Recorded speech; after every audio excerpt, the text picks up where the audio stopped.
अस्सलाम वालेकुम, this is me Mohammad Waqar and welcome to my YouTube channel. आज का हमारा इम्पोर्टेंट टॉपिक है फर्स्ट ईयर बायोलॉजी का and that important topic is nucleic acid. और आज हम इंशाल्लाह न्यूक्लिक एसिड के बारे में कंप्लीटली डिटेल के साथ समझेंगे कि what is nucleic acid basically. तो न्यूक्लिक एसिड जो था फर्स्ट टाइम साइंटिस्ट ने डिस्कवर किया था and that scientist was Friedrich Miescher. फिर फ्रेडरिक मिस्टर जो था वो स्विस का रहने वाला एक फिजिशियन था जिसने एक न्यूक्लियस लिया, एक सेल लिया और सेल जो था वो पस ऑफ सेल था। पस ऑफ सेल का मतलब होता है खराब सेल लिया।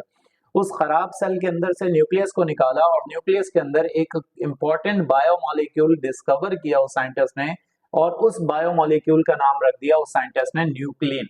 तो देखिए मैंने क्या लिखा है, Friedrich Miescher was a Swiss physician जो कि आइसोलेट किया, उसने न्यू कंपाउंड, एक नया कंपाउंड निकाला, उसने एक सेल के अंदर से निकाला और न्यूक्लियस के अंदर से निकाला और वो इंपॉर्टेंट बायोलॉजिकल मॉलिक्यूल था and that biological molecule was known as nuclein. उसको नाम दे दिया न्यूक्लिन का।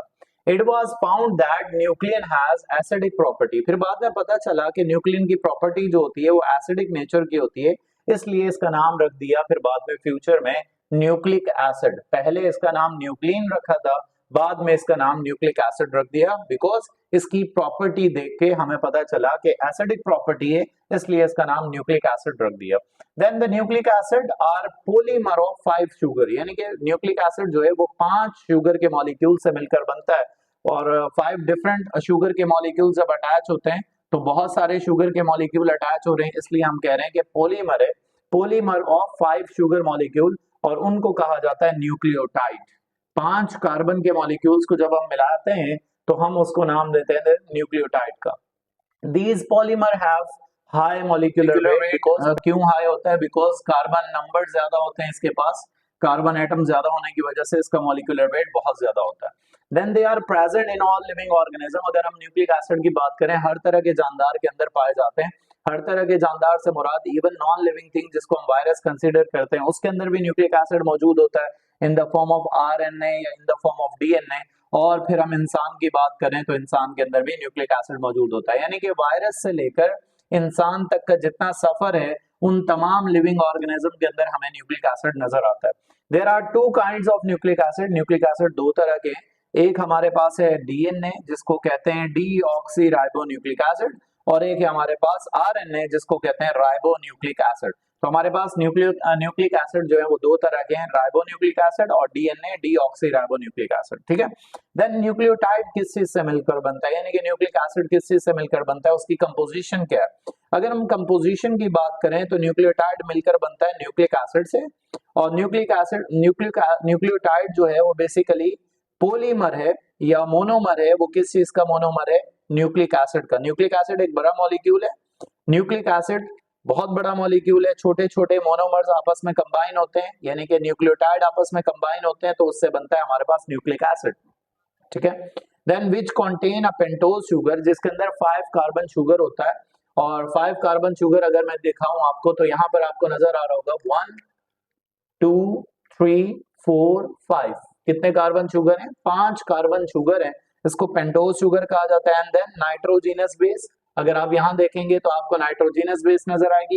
एंड देन उसके बाद होता है पेंटोज शुगर फॉस्फेट ग्रुप, हमारे पास होता है फॉस्फेट ग्रुप। अगर आप फॉस्फेट ग्रुप देखें तो वो भी आपको यहां पर नजर आ जाएगा, फॉस्फेट ग्रुप यहां देखें आपको नजर आ रहा है फॉस्फेट ग्रुप। तो phosphate group, pentose sugar, nitrogenous base, ये तीनों आपस में जब कंबाइन होती हैं तो उससे बनता है आपके पास न्यूक्लियोटाइड और बहुत सारे जब न्यूक्लियोटाइड आपस में कंबाइन होते हैं तो उससे बनता है आपके पास न्यूक्लिक एसिड। तो उम्मीद करता हूं ये बात समझ आ रही होगी। देन नाइट्रोजिनस बेसिस जो होती हैं वो अटैच होती हैं विद द फर्स्ट कार्बन। अगर आप यहां देखेंगे तो पेंटोज शुगर जो आपको नजर आ रही है इसके फर्स्ट कार्बन पे ये नाइट्रोजिनस बेस अटैच होती है और इसके फोर्थ कार्बन और फिफ्थ कार्बन को अगर गौर से देखें तो इसके साथ कौन अटैच है? Phosphate group. तो फॉस्फेट ग्रुप फिफ्थ कार्बन के साथ अटैच है, पेंटोज शुगर के फर्स्ट कार्बन के साथ नाइट्रोजिनस बेस अटैच है। ये बात आपको बहुत ज्यादा गौर से याद रखनी है क्योंकि एमसीक्यूज का पार्ट बनता है कि कौन से कार्बन नंबर के साथ को फॉस्फेट ग्रुप अटैच होता है, तो आप बताएंगे फिफ्थ कार्बन पे, और कौन से नंबर पे, कौन से कार्बन नंबर पे नाइट्रोजिनस बेस अटैच होती है तो आप बताएंगे फर्स्ट नंबर पे जो नाइट्रोजिनस बेस है वो अटैच होती है। देन उसके बाद द न्यूक्लियोटाइड ऐसा न्यूक्लियोटाइड जिसके अंदर ये फॉस्फेट ग्रुप ना हो, इस ऐसे न्यूक्लियोटाइड को कहा जाता है न्यूक्लियोसाइड। न्यूक्लियोसाइड उस न्यूक्लिक एसिड को कहते हैं जिसके अंदर फॉस्फेट ग्रुप नहीं होगा, लैक ऑफ फॉस्फेट ग्रुप होगा। देन उसके बाद हमारे पास है DNA and RNA is made up of two groups. DNA और आरएनए दो तरह की नाइट्रोजनस बेसिस के ग्रुप से मिलकर बनते हैं। दो तरह के नाइट्रोजनस बेसिस होते हैं, एक होती है प्यूरीन और एक होती है पैरामिडीन। प्यूरीन हमारे पास वो नाइट्रोजनस बेसिस है जिसके अंदर दो तरह की नाइट्रोजनस बेसिस आती हैं, एक होती है एडेनिन और एक होती है गुआनिन। मैं आपको इधर बता दूं कि आपने पहले तो ये याद रखना है, चार तरह की हमारे पास नाइट्रोजनस बेसिस होती हैं, एक होती है एडेनिन, एक होती है गुआनिन, एक होती है साइटोसिन और एक होती है थायमिन। और इस थायमिन को रिप्लेस करता है एक और मॉलिक्यूल जिसका नाम है यूरासिल। अगर लेट सपोज हमारे पास आरएनए होगा तो उसके अंदर ये एडेनिन भी होगी, गुआनिन भी होगी, साइटोसिन भी होगी, यूरासिल होगी, थायमिन नहीं होगी। अगर हमारे पास होगा डीएनए तो डीएनए के अंदर हमारे पास एडेनिन होगा, गुआनिन होगा, साइटोसिन होगा और थायमिन होगा, उसके अंदर यूरासिल नहीं होगा। तो ये कहानी याद रखिएगा, हमारे पास चार तरह की वैसे न्यूक्लियोटाइड है लेकिन टोटल अगर देखा जाए तो पांच तरह की न्यूक्लियोटाइड बनती हैं। तो हमारे पास उन पांच तरह की न्यूक्लियोटाइड को दो ग्रुप में डिवाइड करते हैं, एक एडेनिन और एक हमारे पास प्यूरीन और दूसरी हमारे पास पैरामिडीन। प्यूरीन जो होती है वो दो तरह की होती है, एक होती है एडेनिन और एक होती है गुआनिन। और पैरामिडीन तीन तरह की होती हैं जो बच गई, साइटोसिन, थायमिन और क्या बचा था हमारे पास, यूरासिल। तो ये तीन तरह की हमारे पास पैरामिडीन बेसिस होती हैं, तो इनको भी याद रखिएगा, ये भी बहुत ज्यादा इंपॉर्टेंट है, एमसीक्यूज के अंदर इसका पार्ट बनता है। देन मोनोन्यूक्लियोटाइड, अगर हम बात करें न्यूक्लिक एसिड की तो तीन तरह के हमें न्यूक्लिक एसिड नजर आते हैं, एक है हमारे पास मोनोन्यूक्लियोटाइड, एक है हमारे पास डाइन्यूक्लियोटाइड और एक हम आगे चल के पढ़ेंगे पॉलीन्यूक्लियोटाइड। तो तीन तरह के न्यूक्लियोटाइड हमें नजर आते हैं। सबसे पहले पढ़ते हैं मोनोन्यूक्लियोटाइड। मोनोन्यूक्लियोटाइड को अगर आप देखें तो generally mononucleotide are found in nucleic acid, ये भी हमें न्यूक्लिक एसिड के अंदर नजर आते हैं, यानी कि डीएनए यानी कि न्यूक्लियस के अंदर हमें नजर आते हैं। बट समटाइम्स ये कभी कभी सिंगल न्यूक्लियोटाइड के तौर पर इंडिपेंडेंटली काम करते हैं, मतलब खुद से काम करते हैं हमारे न्यूक्लियस के बाहर, और न्यूक्लियस के बाहर भी इंडिपेंडेंटली काम करते हैं, न्यूक्लियस के अंदर भी होते हैं, न्यूक्लियस के बाहर भी होते हैं। और अगर इंडिपेंडेंटली काम करेंगे तो दो तरह के हमें मोनोन्यूक्लियोटाइड नजर आएंगे, एक एडीपी और दूसरा हमें नजर आएगा ATP. ADP stand for adenosine diphosphate, ATP stand for adenosine triphosphate. जब हमारी बॉडी में एटीपी बनता है, एटीपी एनर्जी मॉलिक्यूल है ये हमारी बॉडी को एनर्जी देता है, ये हमारी बॉडी को एनर्जी देता है। जब ये एनर्जी मॉलिक्यूल कन्वर्ट हो जाता है, अपना फॉस्फेट दे देता है, तो that ATP is converted into ADP. आगे चल के मैंने ये लिखा है कहानी इसकी, तो यहाँ याद रखिएगा मोनोन्यूक्लियोटाइड हमारे पास दो तरह के हैं, एक एडीपी है और एक दूसरा है एटीपी, और ये इंडिपेंडेंटली काम करते हैं हमारे न्यूक्लियस के बाहर और न्यूक्लियस के अंदर। When ATP work as energy storing molecule, ATP हमारी बॉडी में एनर्जी को स्टोर करता है। This energy is used, ये एनर्जी जो हमारी बॉडी में बनती है कहाँ इस्तेमाल होती है, ये एनर्जी हमारी बॉडी में इस्तेमाल होती है प्रोटीन बनाने के तौर पर, लिपिड्स बनाने के तौर पर, कार्बोहाइड्रेट बनाने के तौर पर। इसके अलावा हमारी बॉडी में साइक्लोसिस होता है, मैकेनिकल एनर्जी। साइक्लोसिस का मतलब होता है जो हमारा सेल है, सेल के अंदर जो साइटोप्लाज्म होता है वो मूव करता रहता है, उस मूवमेंट को हम साइक्लोसिस कहते हैं। तो वहां पर ये एनर्जी जाया होती है। देन हमारे सेल डिवाइड करते हैं, एक सेल से दो सेल, दो से चार सेल, ये जब सेल डिवाइड करते हैं उस दौरान होती है। देन फ्लैजेला, आपने पढ़ा होगा यूग्लिना, पैरामीशियम, उनके अंदर हमें यूग्लिना के अंदर हमें नजर आता है फ्लैजेला। तो फ्लैजेला की मूवमेंट जो होती है उसको कंट्रोल करता है। देन एक्टिव ट्रांसपोर्ट, इन तमाम यानी कि सिस्टम्स को चाहिए होती है एनर्जी, और वो एनर्जी आपको कहाँ से मिलती है, एटीपी। तो एटीपी आपकी बॉडी को एनर्जी प्रोवाइड करता है ताकि सारे काम आपकी बॉडी में हो सके। एटीपी कितनी एनर्जी देता है, ये बहुत इंपॉर्टेंट है।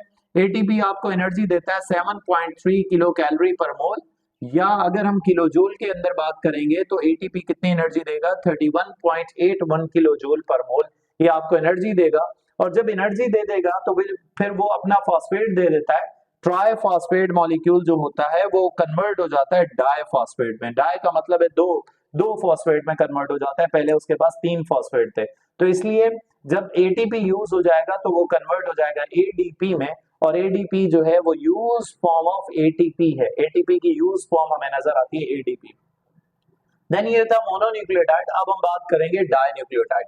डाइन्यूक्लियोटाइड क्या है? समटाइम्स अगर हम कभी कभी देखें तो दो न्यूक्लियोटाइड, दो मोनोन्यूक्लियोटाइड आपस में अटैच हो जाते हैं और आपस में अटैच होने के बाद डाइन्यूक्लियोटाइड बना देते हैं। तो dinucleotide basically composed of two mononucleotide, और जो डाइन्यूक्लियोटाइड की एग्जांपल है वो यहाँ पर हमने दी है NAD। इसकी एब्रिविएशन याद रखिएगा, nicotine amide adenosine dinucleotide phosphate. Nicotine amide adenosine dinucleotide, ये हमारे पास मैंने लिख दी है, nicotine amide adenosine dinucleotide NAD की फुल एब्रिविएशन है। अब इस NAD के साथ विटामिन अटैच होते हैं हमारी बॉडी के अंदर और वो न्यूक्लियोटाइड बना देते हैं विटामिन अटैच होने के बाद, और ये हमारी बॉडी में रिडॉक्स रिएक्शन करवाते हैं। रिडॉक्स रिएक्शन का मतलब होता है गेन ऑफ इलेक्ट्रॉन या लॉस ऑफ इलेक्ट्रॉन या गेन ऑफ प्रोटॉन या लॉस ऑफ प्रोटॉन, उस प्रोसेस को हम रिडॉक्स रिएक्शन कहते हैं। तो वो हमारी बॉडी के अंदर रिडॉक्स रिएक्शन हो रहा होता है और ये इलेक्ट्रॉन को कैरी करता है और प्रोटॉन को कैरी करता है।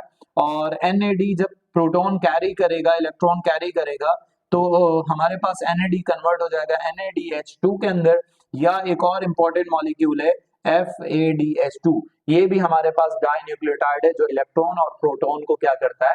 कैरी करता है। अब तक हमने स्टडी किया कि हमारे पास मोनोन्यूक्लियोटाइड क्या होते हैं और डाइन्यूक्लियोटाइड क्या होते हैं। तो हमने अभी पढ़ा था कि डाइन्यूक्लियोटाइड वो होते हैं जब मोनोन्यूक्लियोटाइड्स को आपस में आप कंबाइन करते हैं तो उससे डाइन्यूक्लियोटाइड बनता है।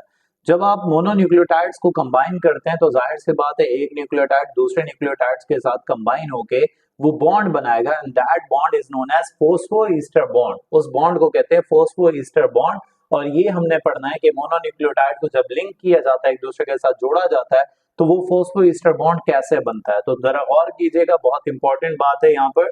There are two nucleotide. हमने अभी तक पढ़ा कि दो न्यूक्लियोटाइड है हमारे पास, एक है RNA और दूसरा है हमारे पास DNA। ये जो न्यूक्लियोटाइड है ये पोलीमर है। पोलीमर का मतलब बहुत सारे मोनोन्यूक्लियोटाइड जब आपस में कंबाइन होते हैं तो हमारे पास DNA और RNA बनता है और उनके दरमियान हमें फोस्फोईस्टर बॉन्ड नजर आते हैं। तो कैसे फोस्फोईस्टर बॉन्ड बनते हैं देखिए जरा। It is consider as backbone of nucleic acid. जब न्यूक्लिक एसिड बनता है, DNA या RNA बनता है, उसका जो बैकबोन है वो फोस्फोईस्टर बॉन्ड है। So it is define as, इसको हम इस तरह डिफाइन करते हैं कि केमिकल बॉन्ड, वो chemical bond that form when exactly similar hydroxyl group of phosphate group। Phosphate group का जो हाइड्रोक्सिल ग्रुप होता है और हाइड्रोक्सिल ग्रुप जो शुगर का होता है, हाइड्रोक्सिल और हाइड्रोक्सिल ग्रुप, ऐसे समझे कि ये फॉस्फेट ग्रुप का हाइड्रोक्सिल है और ऐसे समझे ये पेंटोज शुगर का हाइड्रोक्सिल ग्रुप है। जब वो आपस में कंबाइन होते हैं तो H और OH निकल जाता है और बना लेता है हमारे पास वाटर। H और OH निकल जाता है और हमारे पास बना लेता है वाटर, और पीछे कौन बच जाता है? Just oxygen. ऑक्सीजन क्या करता है? एक फॉस्फेट ग्रुप को और एक हमारे पास शुगर को, ग्लूकोज मॉलिक्यूल या इसको कह लें शुगर को फॉस्फेट के साथ क्या कर देता है? जोड़ देता है। जब फॉस्फेट शुगर के साथ जुड़ता है तो that bond is known as, वो जो ऑक्सीजन की वजह से बॉन्ड बनता है उस बॉन्ड को हम फोस्फोईस्टर बॉन्ड कहते हैं। तो देखिए क्या लिखा है मैंने यहाँ पर कि फॉस्फेट ग्रुप का जो हाइड्रोक्सिल ग्रुप होगा, शुगर का जो हाइड्रोक्सिल ग्रुप होगा, उसमें कंडेंसेशन रिएक्शन होगा। कंडेंसेशन रिएक्शन उस रिएक्शन को कहते हैं जिसमें वाटर रिलीज हो। तो वाटर रिलीज होगा और जो बाकी होंगे वो आपस में बॉन्ड बना देंगे और उस बॉन्ड को आप नाम क्या देंगे? फोस्फोईस्टर बॉन्ड। और ये बॉन्ड कैसे बनता है जरा गौर करें यहाँ पर। In this 3 carbon atom of pentose sugar bond with 5 carbon sugar. तो 3 कार्बन वाला जो फॉस्फेट ग्रुप होता है वो बॉन्ड बनाता है 5th कार्बन मॉलिक्यूल के अनदर शुगर मॉलिक्यूल के साथ। 3 प्राइम 5 प्राइम के साथ क्या बनाता है? बॉन्ड। और इस बॉन्ड को हम कहते हैं फोस्फोईस्टर बॉन्ड, जो एक न्यूक्लियोटाइड को दूसरे न्यूक्लियोटाइड के साथ जोड़ देता है, लिंक कर देता है, जोड़ देता है। तो एक न्यूक्लियोटाइड दूसरे न्यूक्लियोटाइड से जो जुड़ा होता है वो 3 प्राइम और 5 प्राइम एंड की वजह से जुड़ा होता है, और वो जब जुड़ते हैं तो हमारे पास DNA मॉलिक्यूल बनता है या RNA का मॉलिक्यूल बनता है, यानी कि बड़े बड़े मॉलिक्यूल बनते हैं। अब हमने समझ लिया कि फोस्फोईस्टर बॉन्ड कैसे बनता है। लास्ट टाइप है हमारे पास न्यूक्लिक एसिड की, जिसको कहा जाता है पॉलीन्यूक्लियोटाइड। पॉलीन्यूक्लियोटाइड का मतलब when many nucleotide combine with each other, जब बहुत सारे मोनोन्यूक्लियोटाइड कंबाइन होंगे एक दूसरे के साथ तो वो बना लेंगे पॉलीमर। और पॉलीमर जो होंगे जैसा कि DNA और जैसा कि कौन? RNA।